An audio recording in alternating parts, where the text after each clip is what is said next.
Hey guys, it's Miss Bollinger here to teach you about the Gilded Age, which is the next period in our U.S. history. So we've gotten through Reconstruction, we've gotten through the ending of the Civil War, the northern states winning, the bringing the South back into the Union, very positive things and very negative things during Reconstruction. And the next time period we're looking at is called the Gilded Age, and that was from 1870 to 1900. So what I want you to do is answer some questions as we go along, and let me teach you about what the Gilded Age was all about. All right, so the Gilded Age was the period when there was a huge corruption in society, but it also was a huge amount of wealth in society. A lot of people got very rich during the Gilded Age because industry was booming, businesses were booming. It was just ginormous at that time period.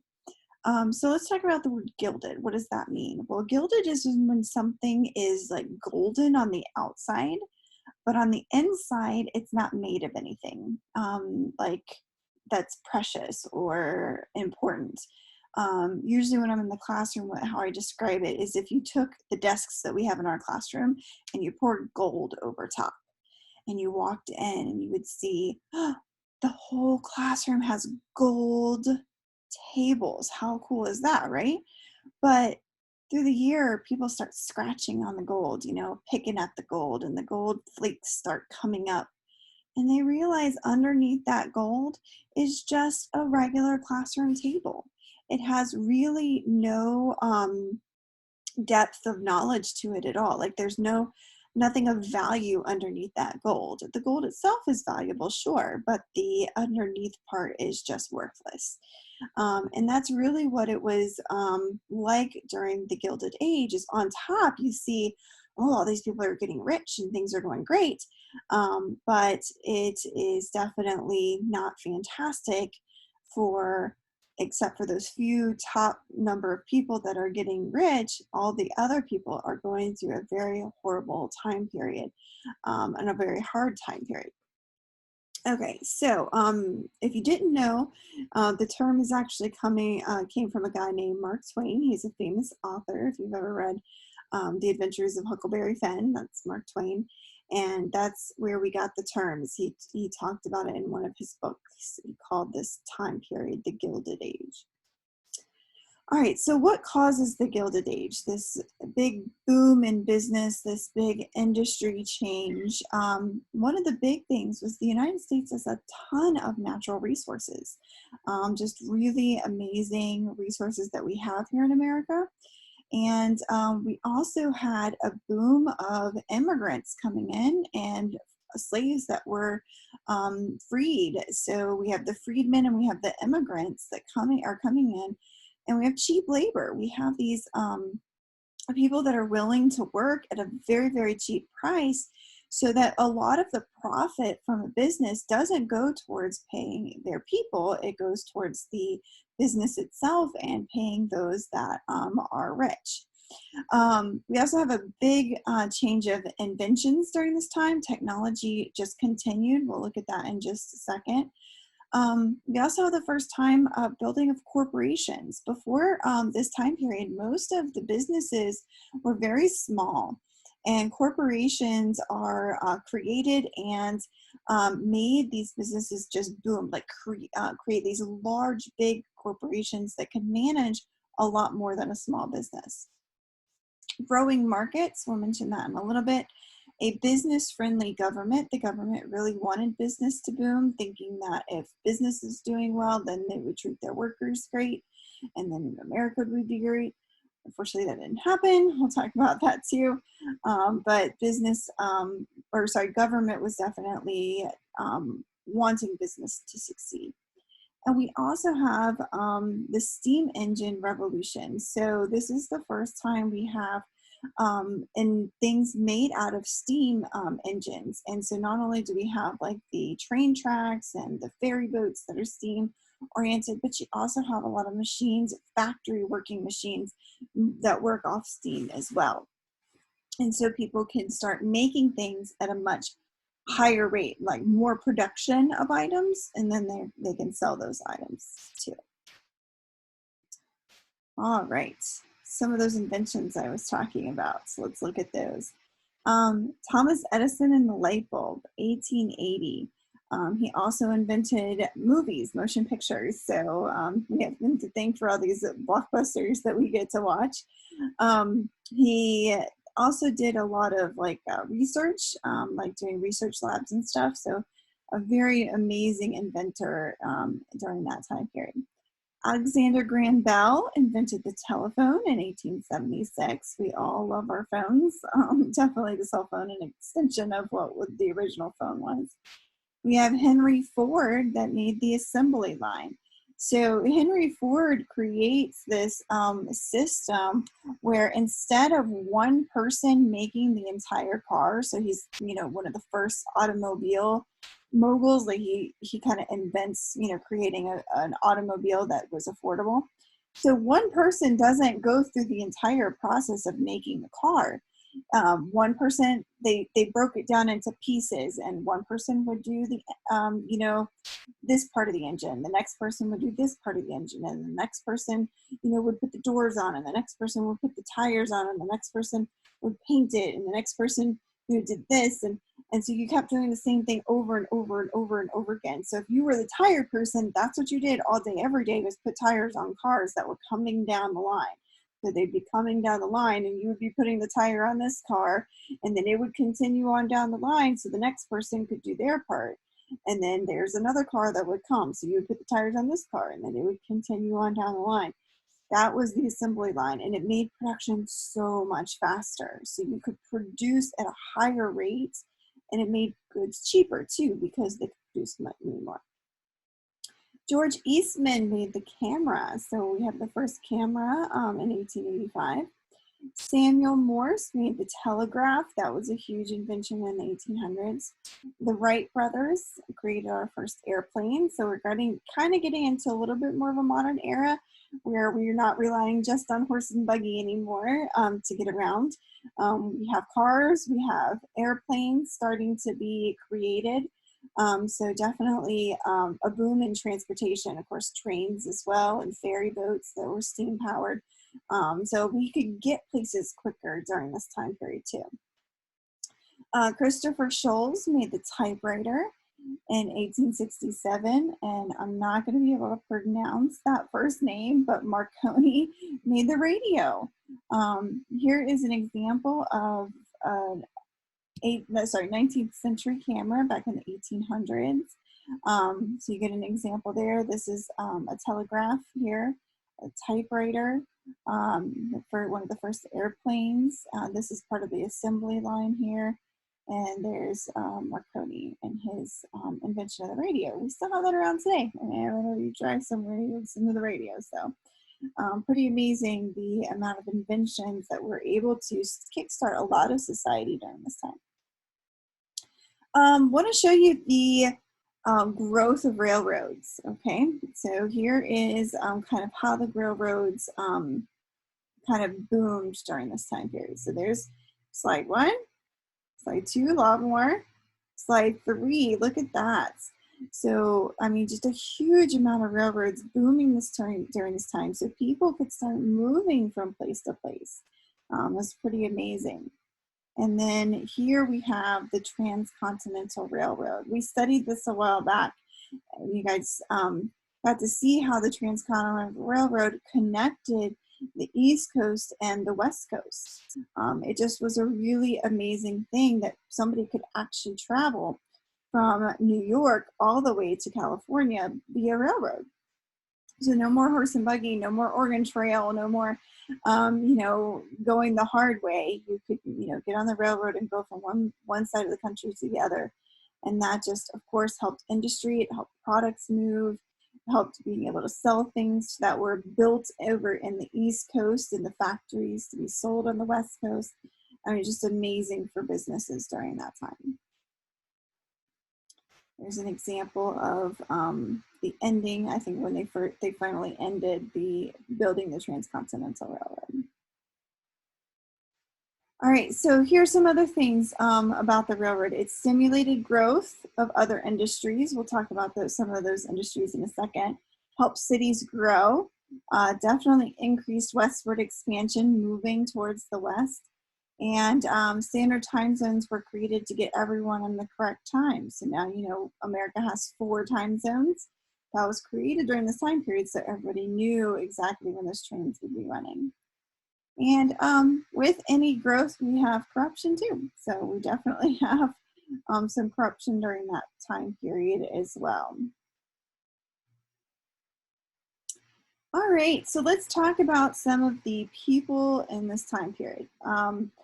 The one okay, so there's several men that we'll talk about that were just what we call either captains of industry. So a captain of industry is somebody who just does an amazing job at growing a business and becomes kind of like the person in that particular industry. Or we could also call them robber barons, because a lot of times when they came to be on top in that industry, it was because they pushed down the workers and they pushed down other people's in that same industry too. So depending on what your feelings are towards big business, you could either call them captains of industry or robber barons. But one of the first one we'll talk about is Cornelius Vanderbilt. His name lives on today. If you've ever heard of Vanderbilt University, it's still a college today that you can go to. But he got started in business owning and operating steamboats because his father was in that industry. But where he really makes most of his money is through railroads. He starts buying up railroad companies and consolidating. Consolidating means putting together. So if he bought a railroad company in Pennsylvania, and then he bought one in Ohio, and then he bought one in New York, he would take those 3 railroad companies and put them all under his name, under his Vanderbilt Railroad Company. And so he became very aggressive in his tactics of buying up those railroad systems. It was pretty amazing how he was pretty ruthless. Some of the tactics he used are now illegal because the government realized that the best thing for our economy is competition. So if one person is owning, or one company or corporation is owning too much of a particular industry, there's no competition. So some of the practices he did back then are now illegal because we can't have those. We can't have one corporation owning an entire industry like it was during this time period. All right, so Cornelius Vanderbilt definitely got his wealth from building railroads. That's what he's known for, is building railroad companies and being in the railroad industry. All right, steel. So during this time period, we had the invention of steel. Before this, we did have iron, so you could make iron and build things, but it was very heavy and it was very expensive. So it wasn't very practical to build very large things out of iron. So in 1850, they realized a way that they could put air into the iron, and it made a lighter type material, and they called that steel. You could also, when the steel was cooling and it was bendable, so you could move it. It was rust resistant, which was really great for weather elements. This caused that huge boom in railroads, farm equipment, canned goods. They even built, the Brooklyn Bridge to connect parts of New York. So the Brooklyn Bridge was built because steel was created. And they also built skyscrapers for the first time. The first skyscrapers come out after the steel process became more important. So the skyscrapers wouldn't have been built if we had not had steel. All right, another captain of industry or robber baron was Andrew Carnegie. He was an industrialist that used the steel industry to basically create this huge corporation that owned most of the steel in America. And he became an amazingly wealthy man. If you've ever heard of Carnegie Hall in New York City, it's a famous place for musicians, especially things like band, not like not bands as in like the rock band, but bands as in like a symphony or an orchestra. If you are a violinist or a celloist, like Carnegie Hall, if you play there, like you are the best of the best. It's how amazing it is. He also later on, after he makes all of his wealth, becomes a philanthropist. And what a philanthropist is somebody who gives away their money. He gave away some $350 million. So, I mean, that's pretty amazing. So he realized that he created all this wealth. Now he needs to give it back some to society. So it goes back to that captains of industry. He needs to take care of society because he was so good at what he did and created so much money for himself. Another guy, John D. Rockefeller. If you've also, a lot of these places are in New York City, Vanderbilt, Carnegie Hall. Rockefeller made a couple skyscrapers in New York City, and they're still there today. You can go to Rockefeller Center. It's named after this guy. And he was huge in the oil refining industry. His company was called U.S. Standard Oil, and he was just basically took that industry and took over. He bought out all the other companies and made it to where if you wanted oil, if you wanted refined oil, you had to buy it from U.S. Standard Oil. And a lot of ruthless business practices and pushing people down to get to that top spot, but definitely makes him a very rich and wealthy man as well. He ends up becoming somewhat of a philanthropist too, giving away some of his money, just not quite as much as Carnegie. Here's a political cartoon. Let's break this down a little bit. Obviously, we see an octopus, and we see that the octopus is kind of underneath a cauldron that holds oil. And here you can see in what you would see like in an oil field to get oil out from underneath the ground. And there's the White House. So he's, kind of got his tentacles around the White House and the Capitol building, which is government. So you can see how Rockefeller was an amazing businessman, but not always looked favorably upon everybody in society because they really felt like he took advantage of a lot of people. Ida B. Tarbell was a journalist at the time who wrote a book about Standard Oil and the practices they used to get to the top, which were very horrendous at times. So pretty sneaky, pretty downright ugly sometimes, the business practices they used to get to the top. JP Morgan is another one. JP Morgan was a banking tycoon. So his company's still around today. If you want to buy stock or, there's a banking system called JP Morgan, you can actually go and purchase stuff from them. You can bank with them, which is pretty amazing. So, because we're talking about the 1870s to 1900s, and they're still around today, like 150 something years later. So his business has stood the test of time for sure. He became so rich that he actually bought out Carnegie. Remember, Carnegie became a philanthropist later on in life. He kind of said, okay, I've made my money. I'm going to start giving stuff away. So he sold his company to JP Morgan. And Morgan bought his company and a bunch of railroad companies as well and made them into larger corporations and reinvested a lot of that money.